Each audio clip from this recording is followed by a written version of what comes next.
Today I'm reviewing these FUNLOGY external speakers. I bought these to go with my Mac Mini because it doesn't come with speakers.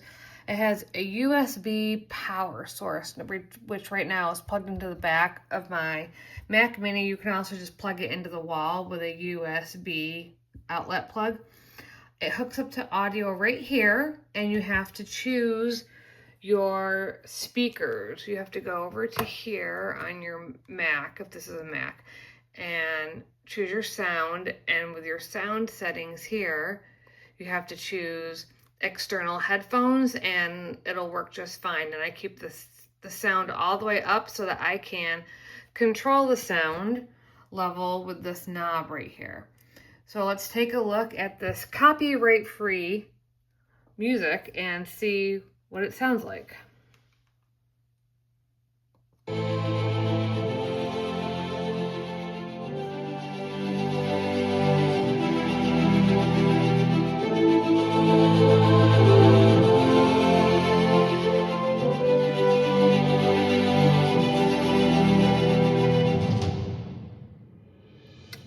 So if you're needing some external speakers for your desktop situation, I highly recommend these. I think the sound is good and it meets basic speaker needs for really any use that you would need them for. They were easy to set up, and the white goes with the white of all the stuff in my office, so that's great too if you need white.